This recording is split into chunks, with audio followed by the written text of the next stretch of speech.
Hey, architecture firm owners and emerging leaders. Get ready for unparalleled insight into the development of a world-class architecture firm and a worldwide organization driving the digital transformation of the design and construction industry. With Build Smart, the podcast that's changing how our profession operates.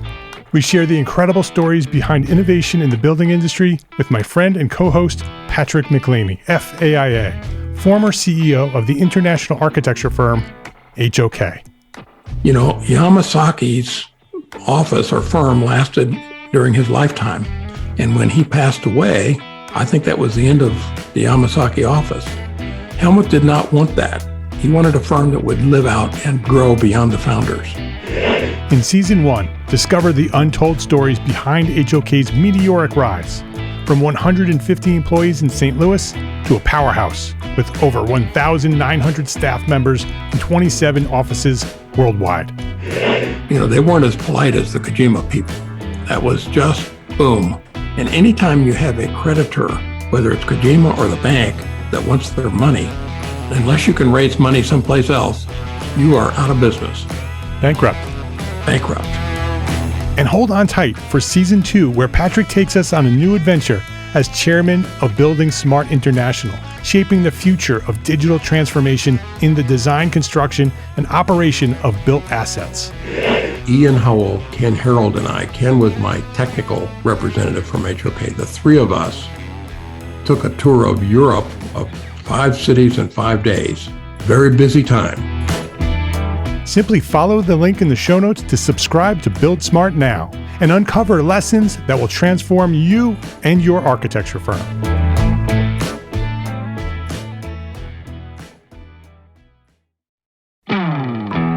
Hey, architecture firm owners and emerging leaders. Get ready for unparalleled insight into the development of a world-class architecture firm and a worldwide organization driving the digital transformation of the design and construction industry. With Build Smart, the podcast that's changing how our profession operates. We share the incredible stories behind innovation in the building industry with my friend and co-host, Patrick McLeamy, FAIA, former CEO of the international architecture firm, HOK. You know, Yamasaki's office or firm lasted during his lifetime. And when he passed away, I think that was the end of the Yamasaki office. Helmut did not want that. He wanted a firm that would live out and grow beyond the founders.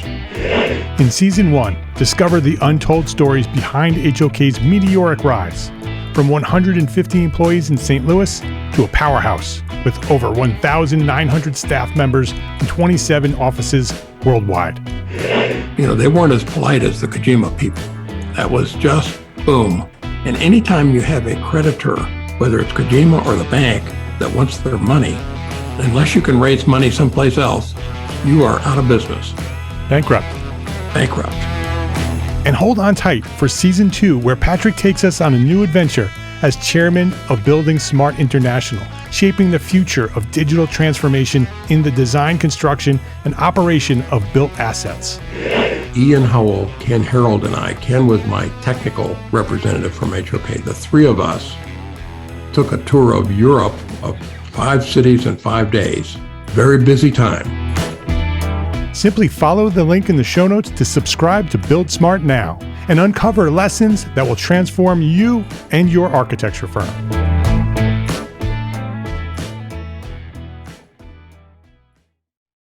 You are a busy entrepreneur architect. You're hustling to find the next project, meet with clients, keep the bills paid, and if you're lucky, maybe find some time to design. So how do you continue to learn what you need to know to grow? How do you find the information and the training you need to become more effective, more efficient, more successful? I know you're busy because I too am an entrepreneur architect. That's why we built the EntreArchitect membership. On the first Wednesday of every month, we invite an expert into the academy, and they teach us about one specific topic on how to succeed at business. 60 minutes each month, live training and Q&A. Then you can get right back to work. And when you're a member, you gain access to so much more. Unlimited access to business resources, a video library, a private member forum with hundreds of entrepreneur architects just like you. Everything you need to build a better business is available right now at EntreArchitect. Subscribe today at EntreArchitect.com/join. My name is Mark R. LePage, and you are listening to EntreArchitect Podcast, where each week I speak with inspiring, passionate people who share their knowledge and expertise, all to help you build a better business as a small firm entrepreneur architect. This is episode 285, and this week we're talking about managing a healthy mindset for successful sales with Scott Bliss of Sandler Sales Training.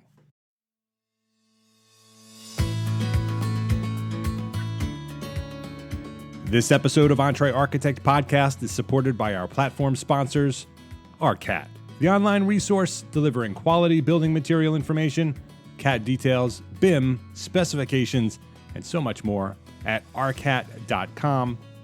FreshBooks, the cloud-based accounting software that makes running your small firm easy, fast, and secure. Spend less time on accounting and more time doing the work you love. And Gusto, easy payroll, benefits, and HR built for the modern small business.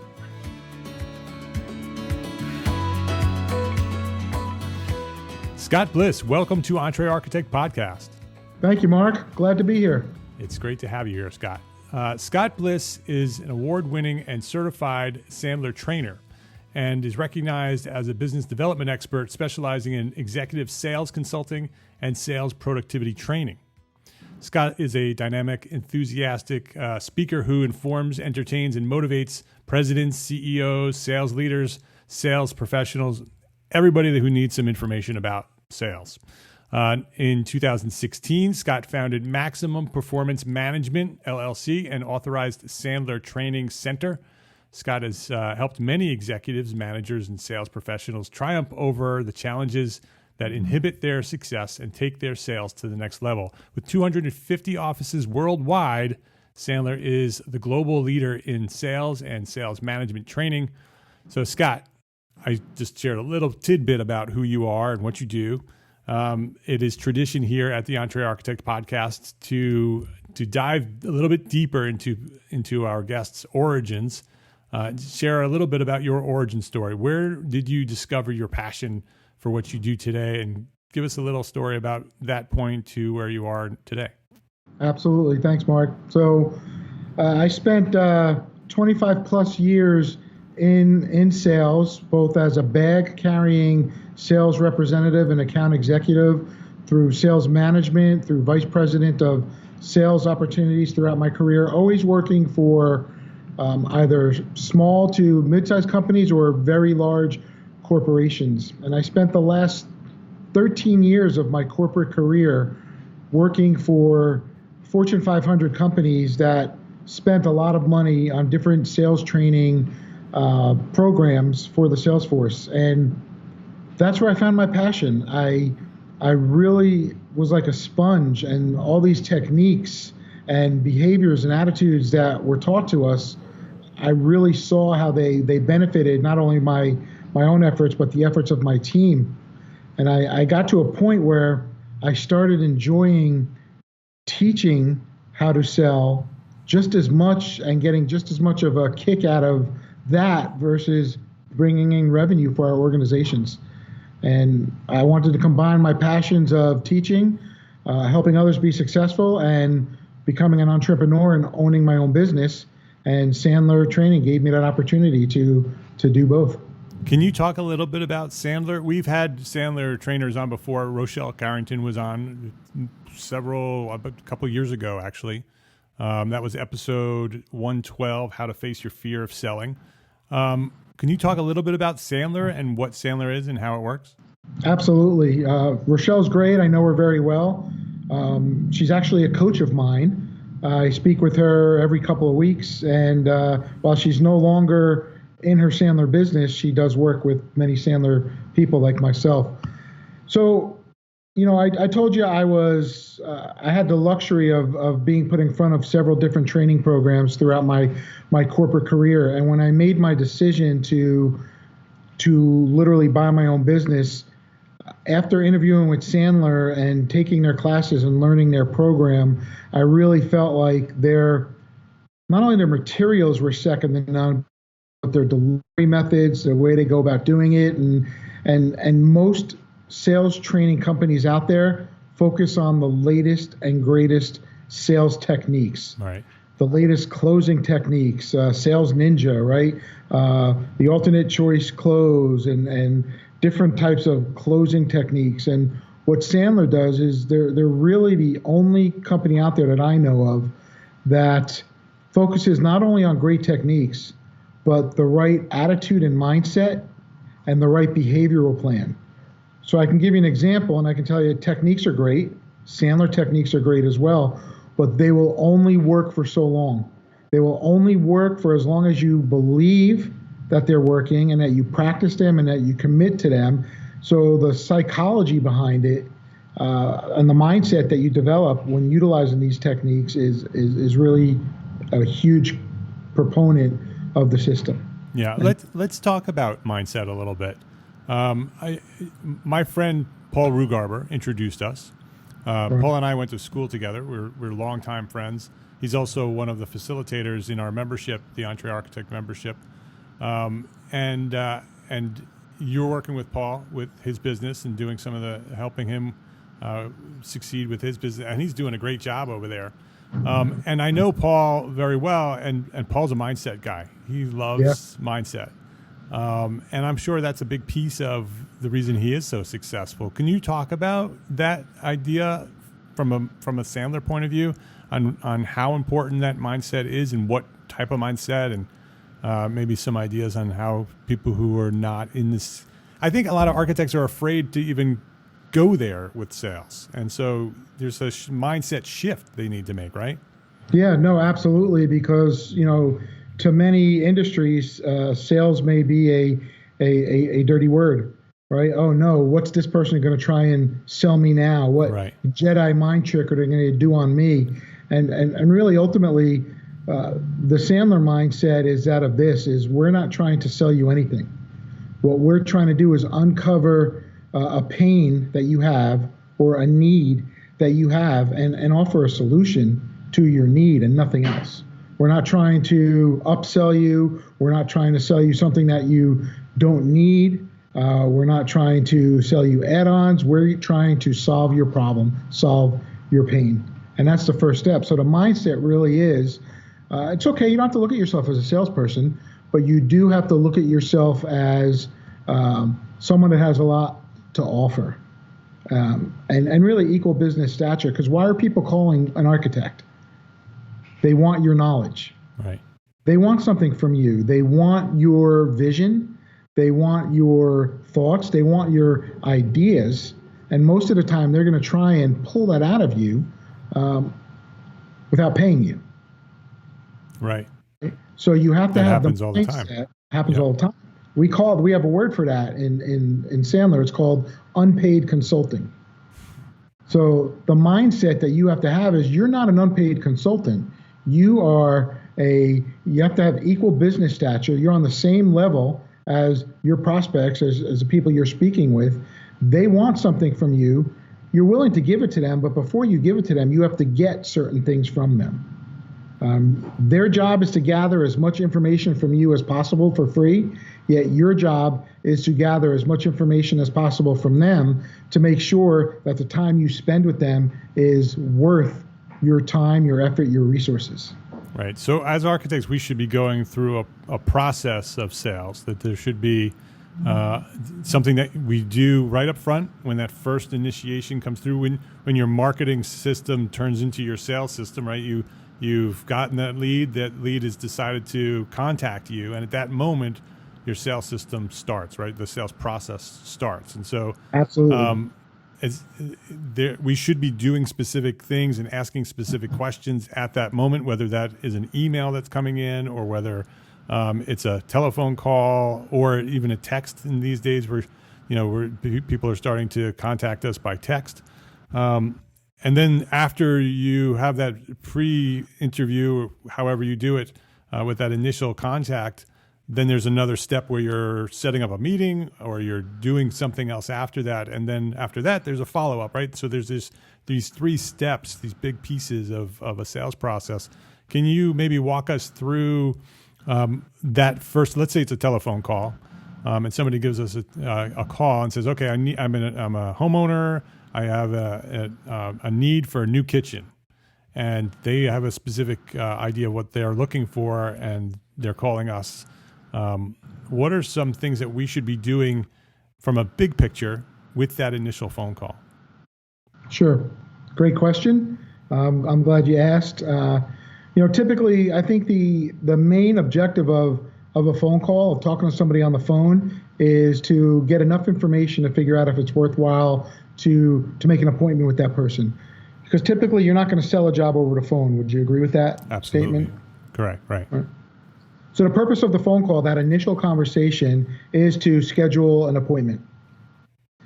At the same time, though, you want to set the expectation of what's going to happen at that appointment, because you can go to that appointment and the prospect can ask you a bunch of questions, really pick your brain about things, and most people, they want to be nice. They want to win this potential opportunity, so they're gonna answer the questions, and then ultimately time's up and the meeting's over, and you leave that meeting feeling less than fulfilled because you answered all their questions, but you didn't get all the answers to your questions that you needed to ask answered because you let them take control of the meeting.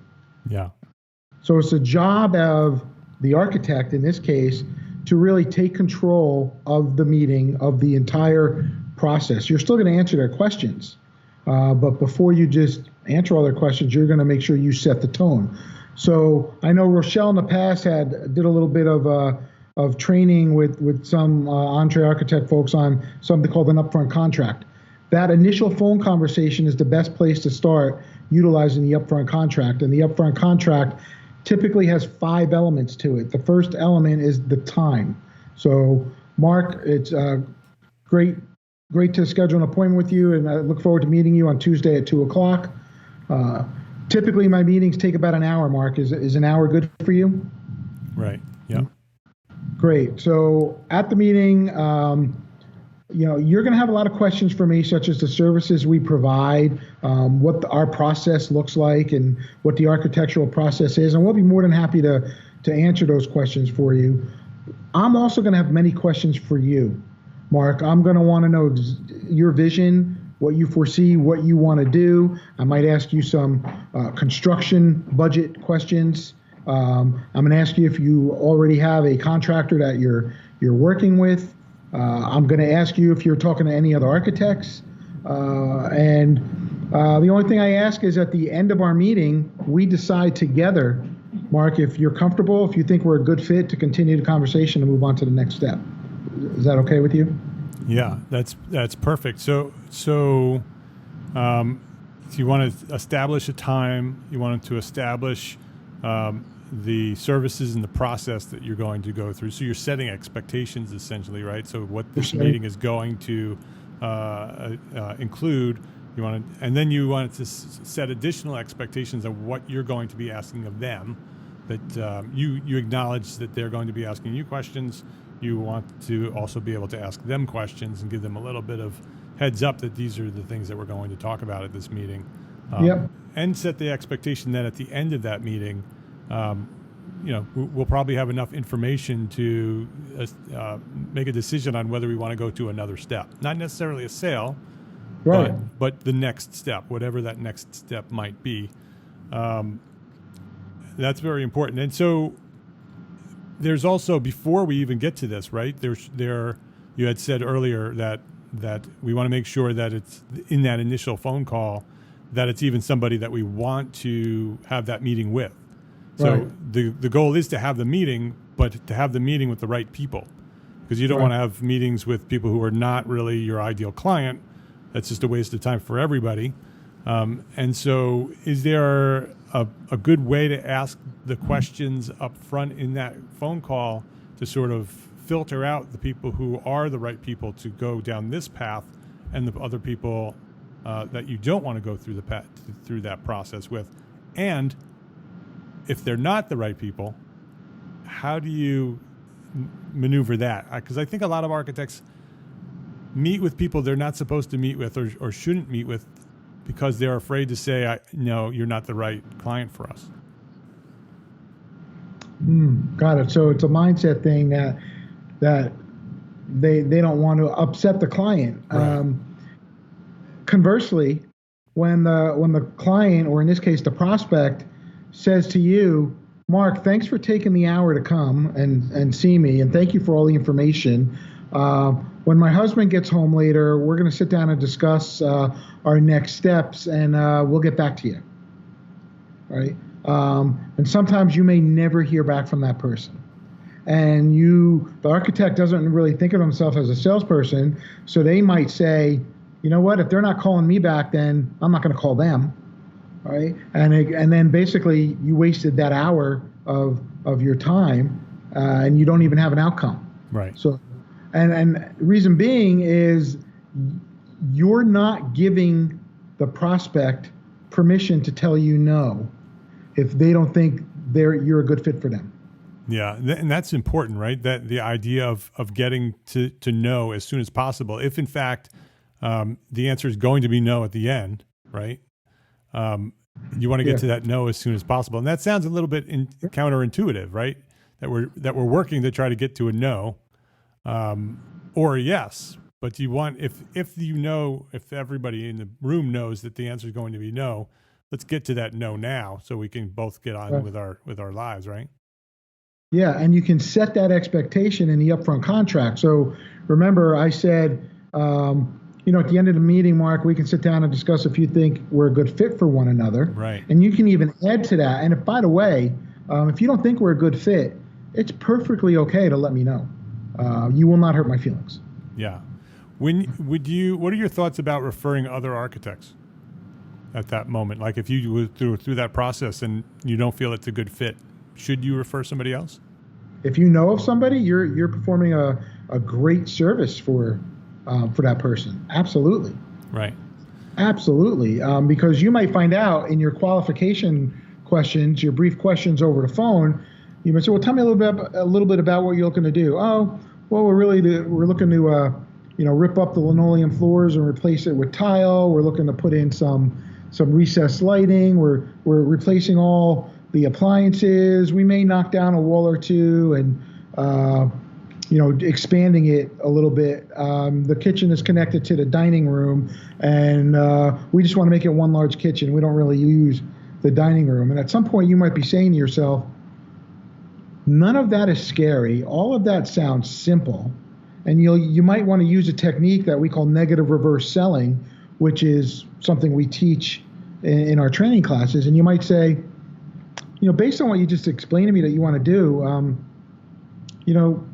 you might not even need an architect. Can I ask, what made you reach out to us? Because I'm not sure you need our services.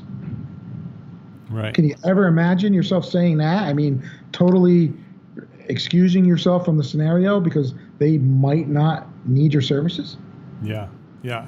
And so what's the advantage of that other than, is it because would you be looking to still make the sale, or is that a way to extract yourself from the client, potential client? Both. What if I told you both? Would that confuse you? Yeah, it would. It's both and I'll tell you why it's both. Because number one, if that's all they're willing to do and you really don't believe that they need an architect for that, you might ask them, why is it that you think you need an architect for that?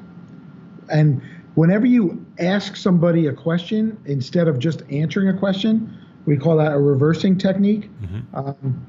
They always further define the true intent of their question, right? So when you say something to the effect of, why is it that you think you need an architect? Oh, well, I spoke with the builder and these are, load-bearing walls and there's beams that have to be moved and this and that. And I was told when it starts getting that intricate that we should really get an architect, right? So you're just getting more information. Your job is to gather more information really to see how worthwhile it's going to be for you. Right. You don't necessarily have to do that on the phone. You can do that at the in-person meeting as well. Right. Right. And that's where I want to go now is that, so in that initial contact, you're gathering some information, you're setting some important expectations, you're getting a commitment that at the end of this, we're going to decide, make a decision on whether we go to the next step or not. And so you set that expectation that it's okay to not proceed, and there's an expectation that if it's right, we are going to proceed in some fashion. And so you make that commitment to meet and have this discussion on a certain date, and then that date comes up, and you go out and have that interview. And so you show up at the let's say it's the residential client with a kitchen project. You ring the doorbell, and then what's the goal of that meeting? Yeah. So, the first thing you do after the initial, greetings and salutations, hey, nice to meet you, is you reiterate that upfront contract that you established on the phone. So you basically say, Mark, nice to meet you. Mark, on the phone, we discussed that this would take about an hour. Are we still good with that time? Right. Yep. Okay, good. So when we were on the phone, I know you're gonna have a lot of questions for me, and I think many of your questions, Mark, are gonna be answered when I go through with you the architectural process that I have here. So we'll get through that, and then any additional questions you have that aren't answered by that, I'd be happy to answer. We can talk in a little bit more detail. Before we go through the architectural process, I know I'm going to have a few more questions for you first. And then at the end of the hour, or if we finish early, great, no problem. I'm going to ask you your thoughts, and if you think that we're a good fit to continue the conversation. And you'll say yes or no, and we'll figure out what's next from there. Sound good? Yeah. So you go through that same process that you did in the first phone call to remind them, because maybe this is a week or two later. Yeah. So now you're in person, go through that same questioning up front, setting expectations for the meeting, limiting the time. Why is it important to limit the time? Or is it just a matter of setting the expectation? It's not about the limit, or is it about the limit? It's not necessarily about the limit. The thing with the time, though, is, and I don't know how long your traditional first-time meetings take. So if they take 90 minutes, then set it for 90 minutes. But the reason why you want to at least set a time or clarify that the amount of time that you scheduled still works is because you don't want to fall into the trap of mutual mystification, which basically means dueling agendas and unmet expectations. So you don't want to begin the meeting off by answering all their questions. And then they say, when it's time for you to start asking your questions, after you ask one or two, then they say, Mark, thanks for coming. I don't mean to be rude, but I really got to cut this short. Yeah, I only have a half hour for this. Yeah. Right. So then you leave there and you're kicking the wheels of your car, the tires of your car, saying, I had all these great questions prepared. I didn't even get a chance to ask them.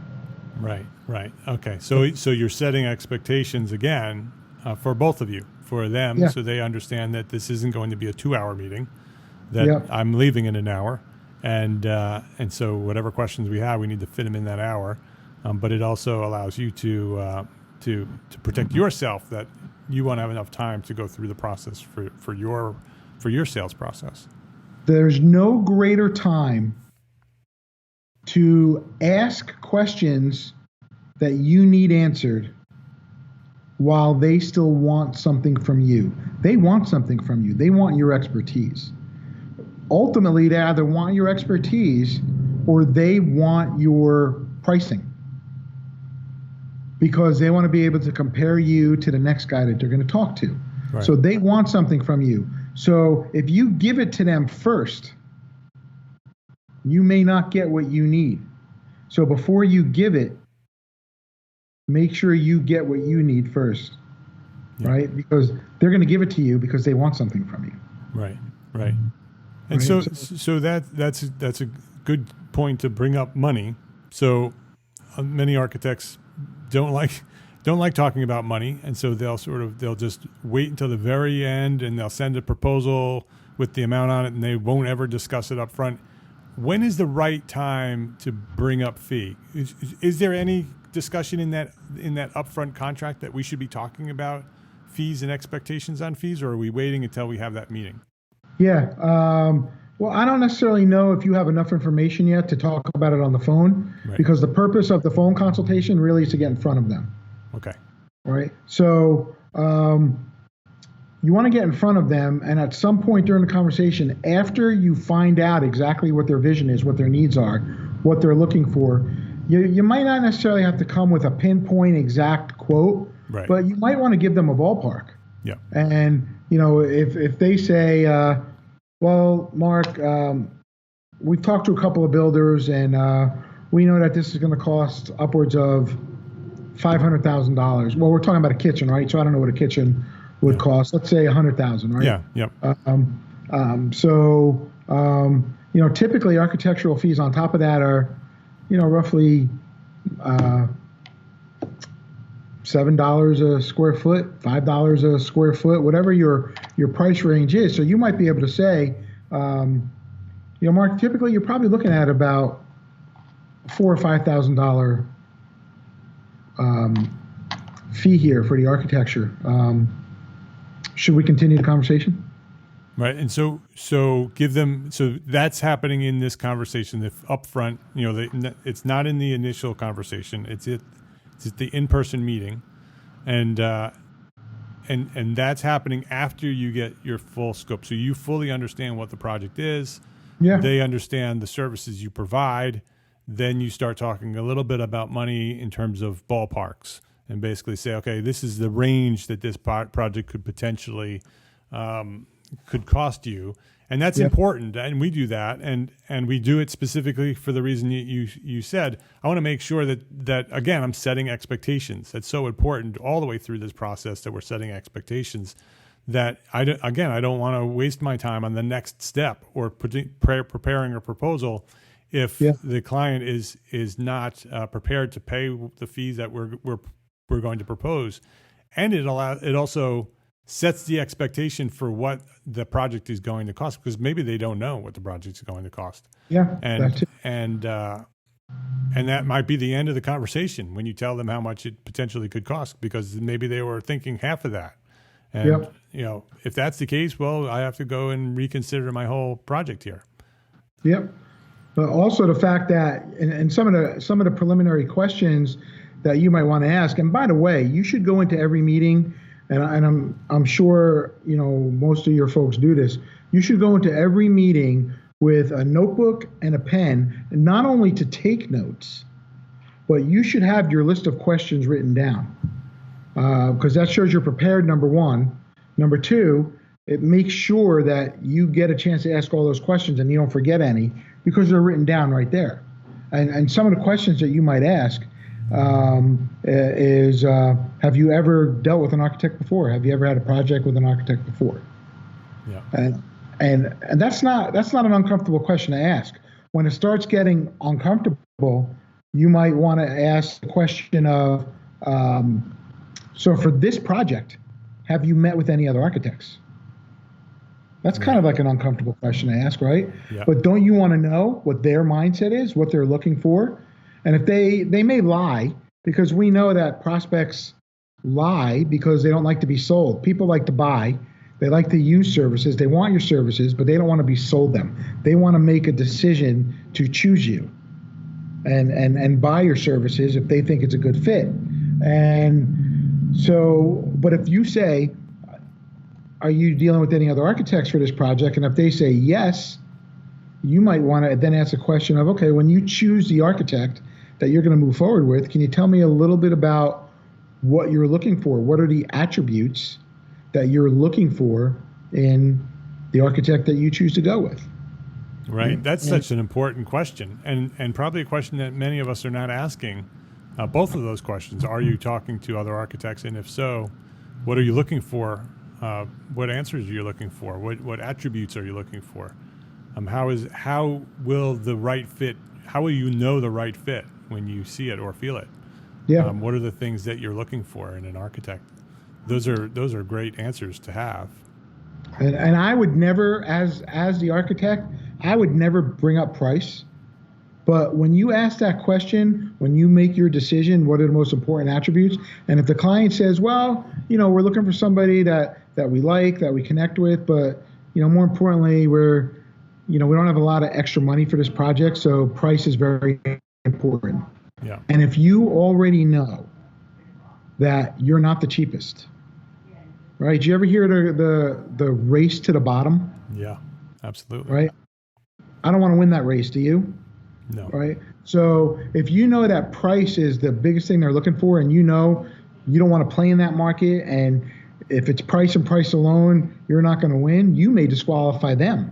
Right. And you may say something to the effect of, listen, I got to let you know, if price is the most important thing for you, I'm not the lowest. I'm certainly not the highest, but I am not the lowest. So if price is the biggest thing, I'm not so sure we're a good fit for each other. Right. And it's perfectly okay to say that. Yeah, exactly. It's the right thing to do for everybody. We will be right back to our conversation after this quick break to say thank you to our platform sponsors here at EntreArchitect, ARCAT, Gusto, and FreshBooks. So your boss asks you to put together the CAD details for your firm's next project. So what do? What's the next step?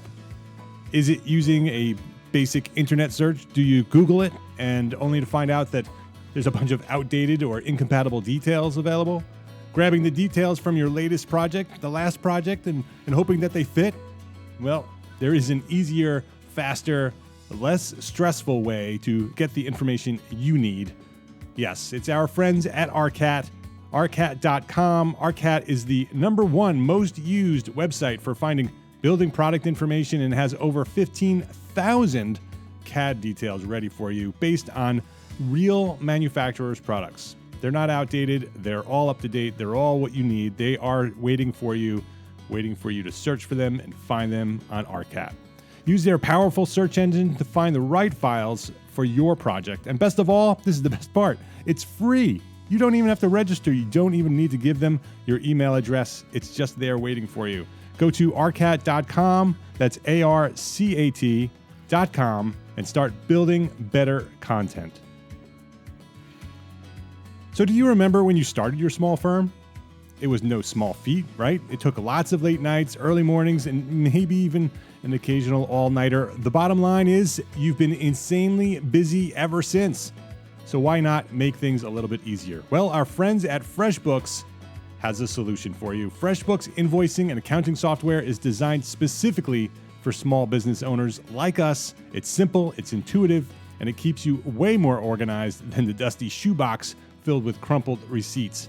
Create and send professional-looking invoices in 30 seconds and then get them paid 2 times faster with automated online payments. File expenses even quicker and keep them perfectly organized for tax time. And the best part, FreshBooks grows alongside your business, so you'll always have the tools that you need when you need them, without ever having to learn the ins and outs of accounting. Join the 24 million people who've used FreshBooks. Try it for free right now. Try it for free for 30 days. No catch, no credit card. Visit EntreArchitect.com/FreshBooks. That's EntreArchitect.com/FreshBooks and enter EntreArchitect in the How Did You Hear About Us section to get started. Payroll and benefits. Those are 2 words that make my spine itch. Payroll and benefits are hard, especially when you're a small business, a small firm owner like us, right? You don't have the time to be an expert in things like taxes and regulations. And the old school payroll providers, they just aren't built for the way that we work today. Gusto is making payroll and benefits and HR easy for small businesses. Modern technology does all the heavy lifting for us, so it's easy to get it right. You no longer have to be a big company to get great technology, great benefits, and great service for your team. To help support our show, the EntreArchitect podcast, Gusto is offering our listeners an exclusive limited time deal. Sign up today and you'll get 3 months for free once you run your first payroll. Just go to EntreArchitect.com/Gusto, EntreArchitect.com/GUSTO EntreArchitect.com/GUSTO and claim your free 3 months of payroll processing now. That's EntreArchitect.com/Gusto. ARCAT, FreshBooks, and Gusto. Please visit our platform sponsors today and thank them for supporting you, the EntreArchitect community. So what's our goal with this meeting? Because we're going through that same question process in the beginning. We're going through the process of discovering the scope, potentially talking about fees. What are we ultimately looking for at the end of that meeting? A yes, a no, or a referral. Ultimately, that's what you want, or next steps. So at some point during and this whole time, by the way you're communicating with them, you're building that bonding and you're building that rapport. And we teach in our classes how to differentiate yourself with bonding and rapport, because anybody can go into somebody's house and see a picture on the wall or talk about the furniture and how beautiful it is. Any other architect can do that. But what we teach in our communication classes and our bonding and rapport is how to understand their personality style, their profile, how to adapt your style to match theirs, how to match and mirror their posture, and really adapt to them. Because at the end of the day, when people make buying decisions, they buy from people they like, and they buy from people who are like them. So we take it a step further, other than just the commonalities that you can see from pictures on the wall, things like that. So it's really all about communication. So, but the biggest thing is you want to end the meeting and say, so what's next? I went through the process with you. I gave you some ballpark figures of what this could cost. What else do you need from us? Are there any other questions you may have? What are next steps? So we want to understand what next steps are. So are we proposing at that point, if it's a project we want, are we proposing to prepare a proposal for them? And is that the yes, no, or referral? Is the yes, do you want me to prepare a proposal for this project? Is that the question that you're looking for a yes for? Yes, or yes, do you want us to prepare a proposal? Are you comfortable with us as your architect of choice? It's number one. Number two could be, from your perspective, Mark, what are next steps? And you might say, need to speak with my wife. Or I need to speak with my son-in-law. Or I am meeting with one other architect. I'm not ready to make my decision just yet. Right. So you want to get clarity. You want to get a clear future of what's going to happen next, right? And typically, the common stalls and objections you might hear is exactly what I just said.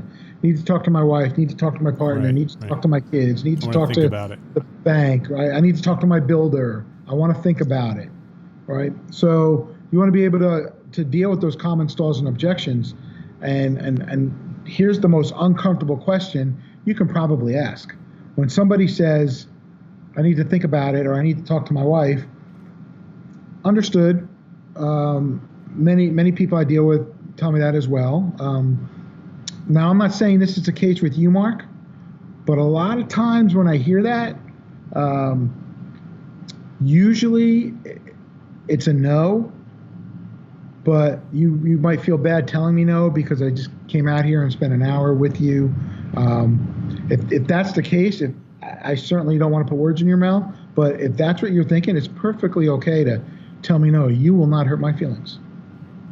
It's perfectly okay to tell me I don't think we're a good fit. Right, because again, you're looking to get to that no. It's hard to do.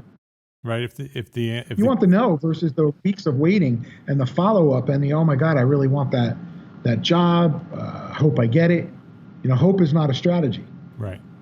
So you really want to make a difference with the questions you ask. And it's not. We teach you to do it in a way that's not pushy and overbearing. We teach you to do it in a way that's really making you more effective, more efficient, and even more importantly, differentiated. Right. Because the next architect that walks in there, you know, he's going to try and sell you. So you want to differentiate yourself. So you want to leave that house, and you want that homeowner to say, "Wow, Mark was pretty good. He asked me a lot of good questions. He wasn't trying to sell me anything. He was asking me questions about my project, what I'm looking to do, what's important to me with the architect that I move forward with. What are the attributes I'm looking for?" Mark asked me some really good questions, and sometimes in a competitive situation where it's really apples to apples, it's you as the architect that's the competitive advantage. Right. It's you. All right. So they might say, I'm gonna go with Mark. He's a little bit more money than Paul, but I bonded with Mark. I really clicked with him. Yeah. Yeah. I like Mark. So the commitment that you're looking for is you're looking for a commitment that they want to proceed to the next step with you, right? And that's what we're looking for. So, and it's more than a proposal, right? You're asking them, if everything works out, do you want to work with us? Is this right? There's a number of ways you can do that. It's, do you see any reason, based on what you heard today, do you see any reason as to why you wouldn't want to work with us? Right. Or you might do something that we call the thermometer close, right? Which, again, it's a no pressure thing, but it's Mark, based on the last hour and everything we discussed, on a scale of 1 to 10, 1 being you never want to see me again, and 10 being I'm ready to go, let's do this. Where are we? Right. And if they say a 7, wow, 7, that 7's not really good, is it? What did I miss, Mark? What did I miss? Right. So it gives you an opportunity to go back and fix some of the issues that are causing them to not want to fully commit. Yeah, because you may explain something to them, and they're embarrassed to say to you, Mark, I have no idea what you're talking about. Right. And they just nod along I'm and confused. say, yep. But they don't want to embarrass themselves and say, oh, wait, I'm confused. And, then you leave and you're thinking that went well. I think they're going to sign with me. And as they close the door, the wife says to the husband, is it me or did Mark try and make us feel stupid? Using these fancy buzzwords and this architectural lingo and, I don't like that. I think he was trying to show us that he's better than us. Right. So you want to have an opportunity to address some of those concerns by asking direct questions. Yeah, and you want to ask, if they say you're a 9, wow, 9's good. 9's really good. Why not a 10? I don't give 10s. Yeah. And so is the next step at that point, the meeting's over, you've gotten a 9, or maybe a 10. Maybe they've committed to say, if everything works out, I'd like to proceed with you. Are we committing to a proposal at that point? It depends on what you mean by if everything works out. What needs to work out? You want a clear future. You want to leave there with a clear future of what the next steps are. And the next steps, and ask them, so what are your next steps? You're the one. You're the guy, Mark. We're ready to go. We want to work with you. Okay, so what happens now? Basically, you're going to do the drawings for us. We're going to give the drawings to our builder. Great. I happen to have the proposal right here. Would you mind signing it? Right. And I don't know your business, so I don't necessarily know what a proposal entails. Right. But if you have something there with you that they're willing to sign to commit, and maybe you get a small deposit, then you're good to go. Right. That's what I'm talking about. Is a document that commits them to us. That describes the process, describes the scope, describes the fee, and that they could sign and we could move forward. Yep, that's a perfect world. Now it may take other meetings, so they may say, you know what, Mark, I think we bonded really well. I like everything I heard. I'd really like to set up another meeting so my wife can be here, so she can understand as well. And we'll come to you. We'll come to your office, right? But I'd like to bring my wife. She definitely needs to be a little bit more involved. She couldn't make it tonight. So if that's the case, then you set that meeting right there. Don't say, okay, yeah, sure, I'll call you tomorrow and we'll set the meeting. Open up your phones. Everybody has a calendar app on their phone today. Open up the phone, set the meeting there.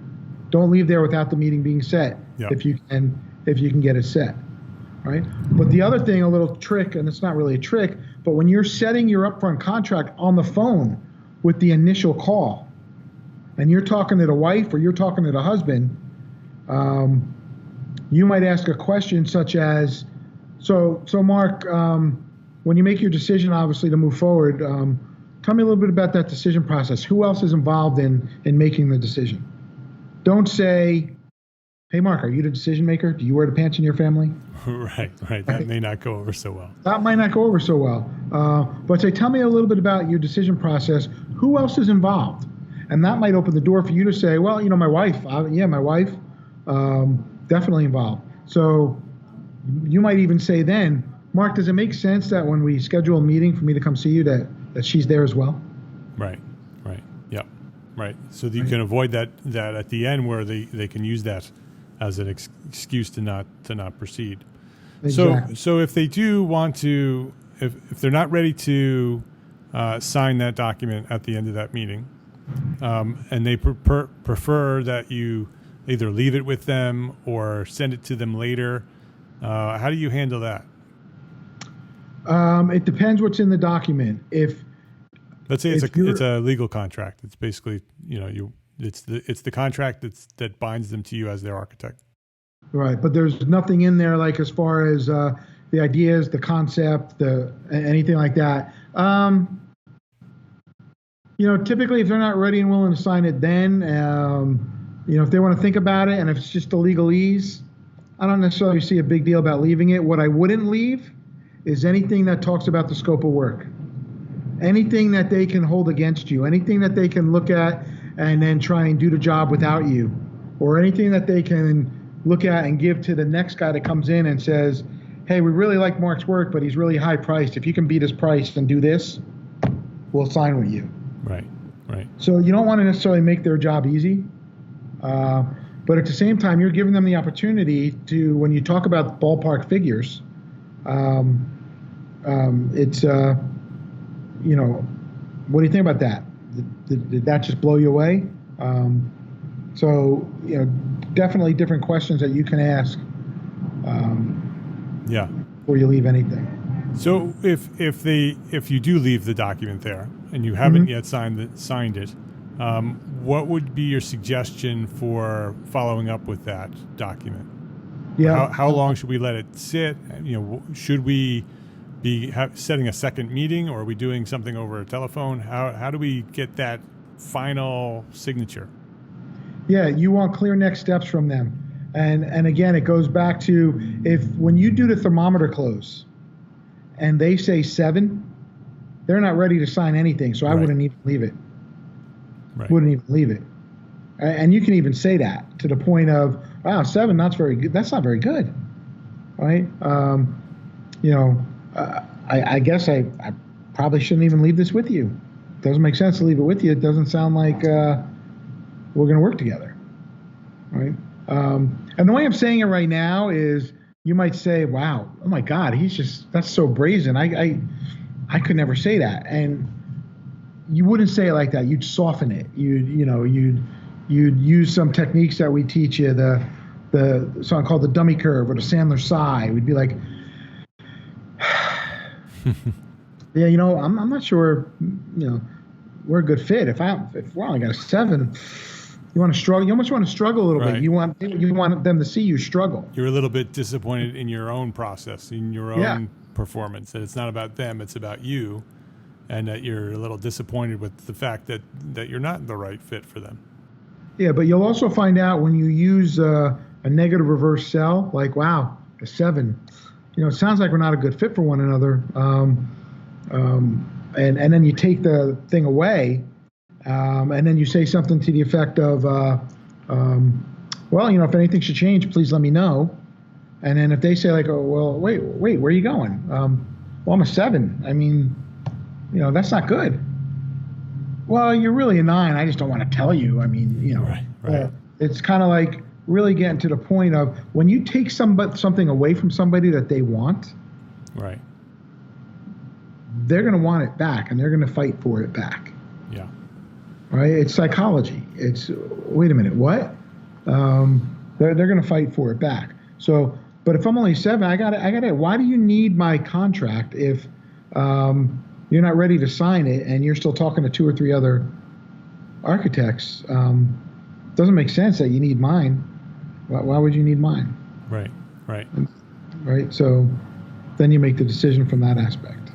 So what if we did leave it though? What if we left it? We were at 9, but they didn't want to sign it. They wanted to review it. They wanted to spend some time looking at it, but they didn't want to sign it yet. Do we call the next day? Do we wait a week? What do we do in terms of follow up? Yeah. You set a clear future, and you say to them at the meeting, what's next steps in your opinion? You're going to review this with your wife. When should we reconnect and reconvene and find out if we're moving forward? And again, set that date again. Set that date again. Okay, so I'm gonna leave this with you. Let's have another meeting in 3 days. I would even offer that. I would say, I would ask them. I would ask them leading questions of, how long do you need? How long do you need? When should we touch base again? Right. And then set that date right there before you leave. Set it right then and there before you leave. And with the expectation that when I come back, they're going to sign this or it's going to be over and we'll be done and we'll move on. Correct. Yeah. All right. And then, by the way, you can even say, again, more uncomfortable questions. Mark, let me ask you a question. Do you see any reason, because a 9's pretty good, Mark, 9's pretty good. Do you foresee any reason, after you speak with your wife, as to why you wouldn't sign with us? Right. Give them an opportunity one more time to give you some more information. Yeah. And it's all about asking. So,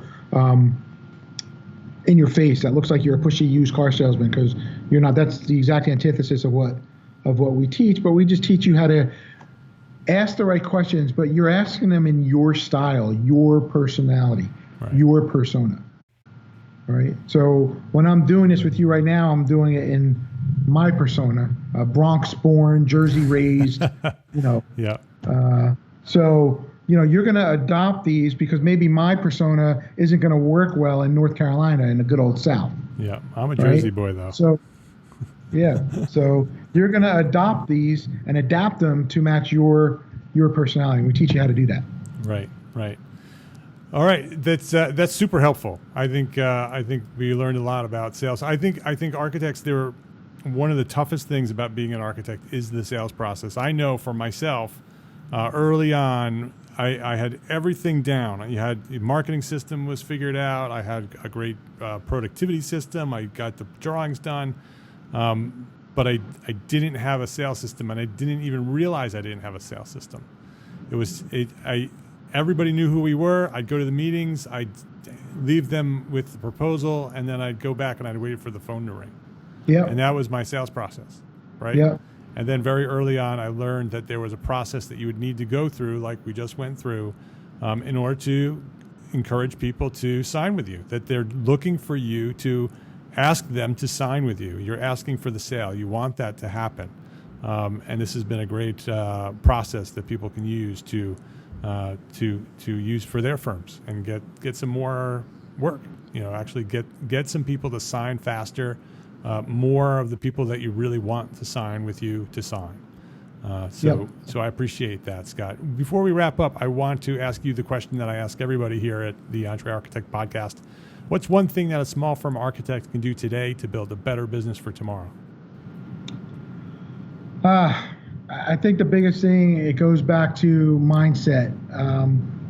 believe in yourself, believe in your work, believe in the service that you provide, and believe in the value that your service provides, and make sure that before you give away anything, you get all your questions answered first.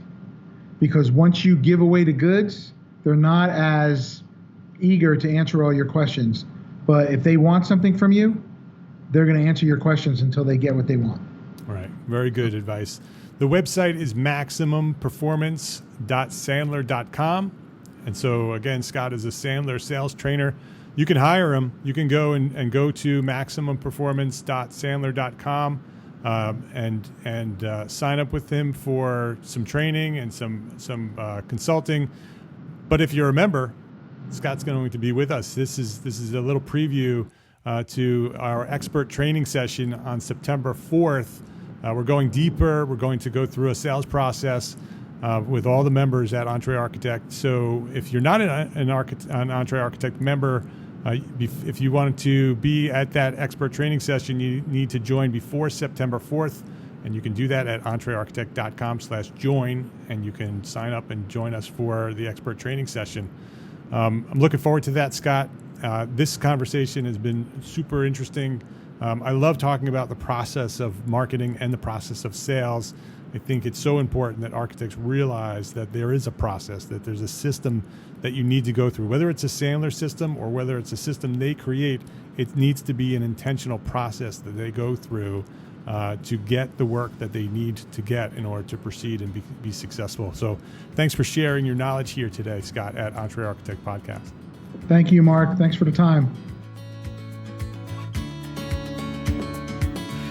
So that was episode 285 with Scott Bliss of Sandler Sales Training.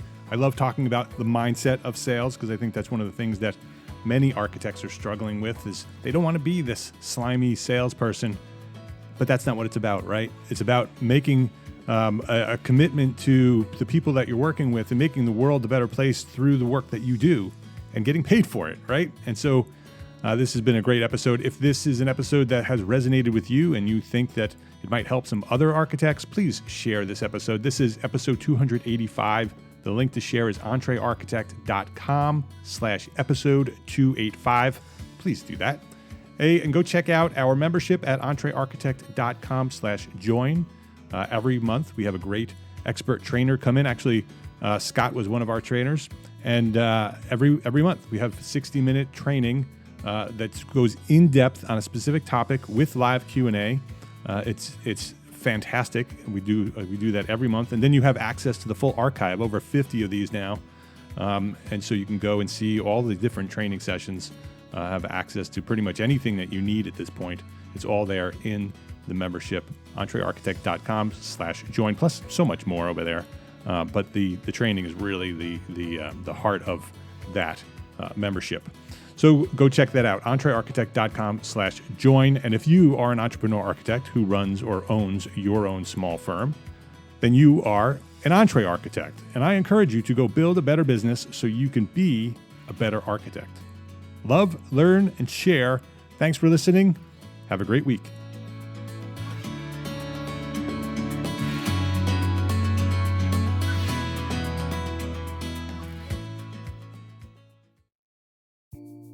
Imagine earning continuing education credits while doing exactly what you're doing right now. Well, you can. Gable Media has revolutionized the way you earn your continuing education credits with a groundbreaking approach. Forget running around town and scouring the internet for credit-worthy courses. Fulfill your CE requirements effortlessly by listening to engaging podcasts just like the one you're listening to now. Our podcasts are designed to educate, entertain, and inspire, all in a user-friendly environment. But wait, there's more. Architects, Gable Media is also approved as an AIA continuing education services provider. Upon completion, we handle everything, from reporting your hours directly to the AIA to storing your certificates in your personal Gable Media profile for your self-reporting needs. So follow the link in the show notes and start earning your credits in the most innovative and entertaining way possible with Gable Media.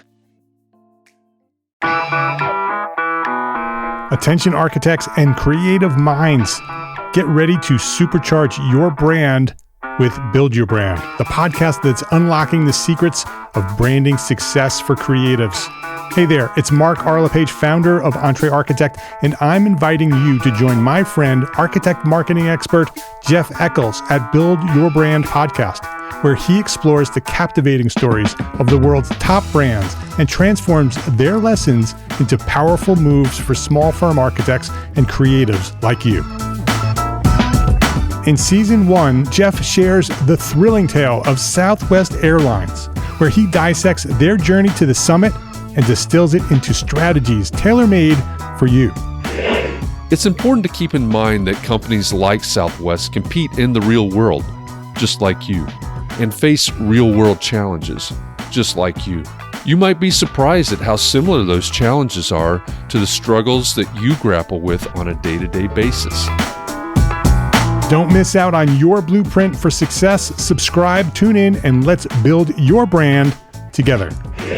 You may have noticed that the very best brands in the world are also known for having somewhat unique corporate cultures. That's often the glue that holds everything together when they encounter those rough spots. We don't do it because it inconveniences the passengers to whom we are primarily dedicated, the short haul, frequent flyer.